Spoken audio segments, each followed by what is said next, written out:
સુરતના Rander bus stop પાસે વિરોધ કરાયો। આતંકવાદીઓના પુતળાને ફાંસી આપી પણ કરાયો વિરોધ। કાશ્મીર આતંકી હુમલામાં મૃત્યુ પામેલા લોકોને શ્રદ્ધાંજલિ અપાઈ। આતંકીઓ સામે કડક કાર્યવાહી કરવા માંગ મુસ્લિમ સમાજ દ્વારા વિરોધ કરવામાં આવ્યો હતો।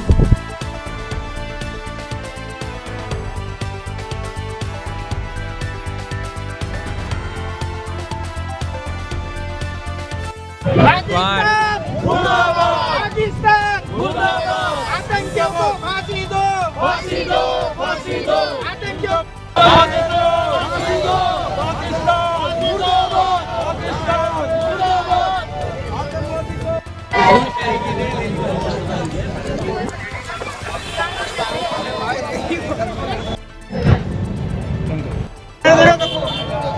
ये तो बैनर दे रहा ये तो बैनर दे रहा આ દેશની અંદર જેટલા પણ મુસ્લિમો છે એ મુસ્લિમો દરેક સમાજના લોકો સાથે ખભેથી ખભે મિલાવીને અમે ઊભા રહીશું। એના માટે આ પ્રોટેસ્ટ છે।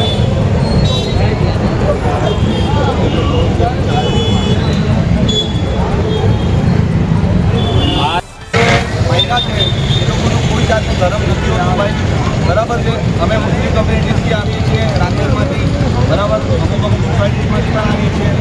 તો આ ચલો ફાંસી આપો આપણો પરિચય। એડવોકેટ સઈદ સરદાર, રાંદેર, સુરત। આજે કઈ જગ્યા પર શું કાર્યક્રમ રાખવામાં આવ્યો? આજે રાંદેર ટાઉનના અંદર જે મૃત્યુ થયા છે, આતંકવાદીઓએ જેમને શહીદ કરવામાં આવ્યા છે તેઓના માટે શ્રદ્ધાંજલિ રાખવામાં આવેલ છે। અને રાંદેર વાસીઓ તરફથી અને સમગ્ર ગુજરાત તરફથી અને પૂરા ઇન્ડિયા તરફથી હું અપીલ કરું છું કે જે કોઈ પણ આરોપી કે આતંકવાદી પકડાય તો એનો ઓન ધ સ્પોટ એન્કાઉન્ટર કરવામાં આવે। કારણ કે જો એને ફાંસીની સજા થશે તો પણ વર્ષો સુધી કેસ ચાલે અને પૂરી તપાસ કરવી જોઈએ કે આના પાછળ કોનો હાથ છે।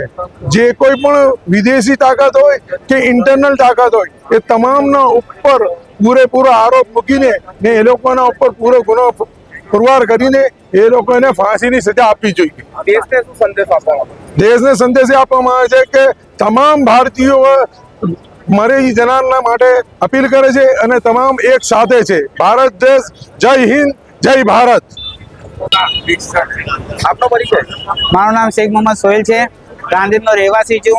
આજે જે વર્ષો ઐતિહાસિક જૂનો રાંદેર વિસ્તાર છે, જેના રાંદેર બસ સ્ટોપ પર અમે લોકો સમસ્ત મુસ્લિમ સમાજના લોકો ભેગા થયા છે।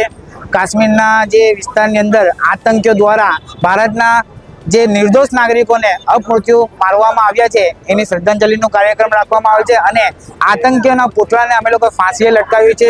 આ પુતળા વતી અમે લોકો સરકારને આ મેસેજ આપવામાં આવે છે, જે લોકો કટ્ટરવાદ, જે લોકો નક્સલવાદ, જે લોકો આતંકવાદ ફેલાવવાનું કાર્ય કરે છે એ લોકોને જાહેરમાં ફાંસી આપવામાં આવે, જેથી કરીને ભારત દેશના જે કાનૂન છે એનો ડર એ લોકોમાં રહે અને આવા કૃત્યો કરતા પહેલા વિચારે।